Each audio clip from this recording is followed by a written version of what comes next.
जय हिंद डियर। आज हम लोग क्लास 10th का chapter 4 carbon and it's compounds का ये इतने सारे स्ट्रक्चर्स हैं 10। मैंने वीडियो बनाया था लेकिन वीडियो ख़राब हो गया, आवाज़ नहीं आ रहा था, इसलिए मुझे फिर से बनाना पड़ा। तो ये आपके फंक्शनल ग्रुप हैं, ये फार्मूला है और इसके सफिक्स है। और ये अगर आपने याद कर लिया, अच्छे तरीके से लर्न कर लिया, तो फिर ये चीज़ें बहुत ही आसान हैं, आप आराम से कर सकते हो।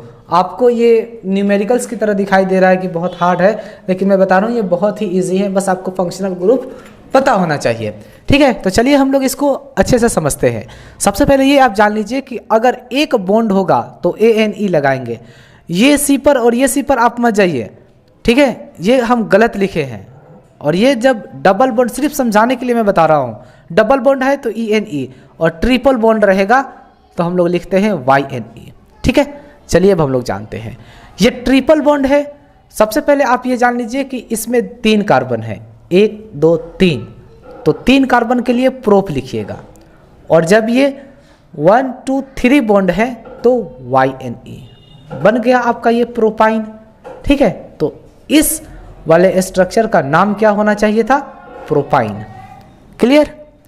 अब इसको समझते हैं हम लोग। 1 2 3 कार्बन है तो प्रोप लिखेंगे, मैंने लिख दिया प्रोप।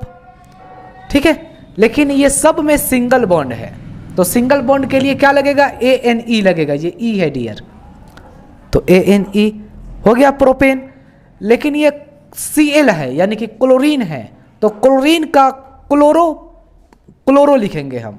अगर F होता तो फ्लोरो, अगर B होता तो ब्रोमो। ये चीज़ें याद रखिएगा। तो Cl है तो क्लोरो प्रोपेन। ठीक है, तो इस वाले स्ट्रक्चर का नाम क्या हो जाएगा? क्लोरोप्रोपेन। क्लियर? अब इस वाले को समझते हैं। 1 2 3 कार्बन है। जब 3 कार्बन है तो इसको प्रोप बोलेंगे। ठीक है, लेकिन ये सिंगल बॉन्ड है तो ANE लग जाएगा तो प्रोपेन। लेकिन यहाँ Br है तो ब्रोमो लिखेंगे हम। तो अब इस स्ट्रक्चर का नाम क्या होना चाहिए? ब्रोमोप्रोपेन। क्लियर? अब यहाँ देख लीजिए आप, ये है आपका 1 2 3 कार्बन है तो प्रोप मैंने लिख दिया। लेकिन OH है तो ANE लिखते हैं हम, यहाँ पर E लिखते हैं। लेकिन OH है तो OH एल्कोहल का ये फॉर्मूला है। ठीक है, और एल्कोहल का सफिक्स क्या होता है? OL होता है। तो मैंने E को हटाकर OL लिख दिया। अब ये आपका बन गया प्रोपेनल। तो इस वाले, तो ये प्रोपेनल जो नाम है इस वाले स्ट्रक्चर का नाम है। ठीक है, 5 नंबर क्वेश्चन को देखते हैं। 1 2 3 कार्बन है तो प्रोप लिखिएगा। ठीक है, और सिंगल बॉन्ड है तो ANE आएगा। लेकिन E यहाँ जो था, E को हटाकर हम AL लिखे हैं। क्यों? क्योंकि ये है आपका एल्डिहाइड। एल्डिहाइड का फॉर्मूला होता है CHO। एल्डिहाइड का ये फॉर्मूला है। जब ये एल्डिहाइड का फॉर्मूला है तो एल्डिहाइड का जो लिखते हैं हम लोग सफिक्स, तो वो होता है AL। तो E को हटाकर हम यहाँ AL लिख दिए, तो ये आपका प्रोपेनल बन गया फॉर्मूला इस वाले स्ट्रक्चर का। ठीक है, फिर यहाँ देखते हैं हम लोग। 1 2 3 कार्बन है। जब ये 3 कार्बन है तो प्रोप हो गया। लेकिन ये क्या है? फिर सिंगल बॉन्ड है सब में। इसका मत देखिएगा, ये डबल नहीं है। ऑक्सीजन हमेशा डबल बॉन्ड में होते हैं, आपको कार्बन में देखना होगा।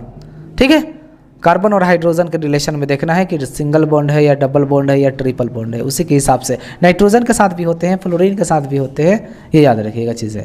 ठीक है, सिंगल बॉन्ड है तो ANE। लेकिन यहाँ E था, मैंने E को हटाकर ओइक एसिड लगा दिया, क्योंकि ये जो है फॉर्मूला एल्डिहाइड का है COOH। ये जो होता है, सॉरी, कार्बोक्सिलिक एसिड का ये फॉर्मूला है। और कार्बोक्सिलिक एसिड का जो सफिक्स होते हैं ओइक एसिड होते हैं, इसलिए हमें यहाँ पर E को हटाकर यहाँ पर ओइक एसिड मैंने लिख दिया। अब ये आपका नाम बन गया प्रोपेनोइक एसिड। इस वाले स्ट्रक्चर का नाम हो गया प्रोपेनोइक एसिड। ठीक है, इस वाले चीज़ों को समझते ही तो बहुत ईजी है। 1 2 3 कार्बन है तो प्रोप लिख दीजिए। डबल बॉन्ड है तो ENE हो जाएगा, प्रोपीन। ठीक है, तो इस वाले स्ट्रक्चर का नाम क्या हो जाएगा? प्रोपीन हो जाएगा। 8 नंबर क्वेश्चन को समझते हैं। 5 कार्बन है, 1 2 3 4 5, तो ये इसको बोलेंगे पेंटेन। सिंगल बॉन्ड है ANE यानी कि पेंटेन, यानी कि पेंटेन हो गया ये। ठीक है, अब देख लीजिए इसमें Br है तो हमें क्या लिखना होगा, ब्रोमोपेंटेन। तो आपका ये नाम हो गया इस वाले स्ट्रक्चर का ब्रोमोपेंटेन। ठीक है, 9 नंबर क्वेश्चन को हम लोग समझते हैं। यहाँ पर देख लीजिए CO यानी कि ये कीटोन का फॉर्मूला है और कार्बन कितने हैं, 1 2 3 4 है कार्बन, तो ब्यूटेन। E यहाँ आता लेकिन E को हटाकर हम यहाँ पर ONE लिख दिए क्योंकि कीटोन का जो होता है फॉर्मूला उसका सफिक्स होता है ONE होता है, तो E को हटाकर ONE लिख दिए तो ये ब्यूटानोन हो गया और ये जो इस वाले स्ट्रक्चर का फॉर्मूला हो जाएगा ब्यूटानोन। ठीक है, अब 10वां लास्ट वाले क्वेश्चन को समझते हैं हम लोग। इसमें देख लीजिए CHO ये एल्डिहाइड का फॉर्मूला है, कार्बन कितने हैं 3 और 3 6, तो हेक्सेन होगा, E होगा यहाँ पर, लेकिन E को हटाकर Al इसलिए लिख दिए क्योंकि एल्डिहाइड का जो फॉर्मूला होता है उसका जो सफिक्स होते हैं Al होता है, तो E को हम लोग हटाकर वहाँ Al लिख दिए तो ये मेरा बन गया हेक्सानल बन गया। तो इस वाले स्ट्रक्चर का जो नाम होगा हेक्सानल होगा। ठीक है डियर, तो ये सब मैंने आपको जानकारी दे दिया।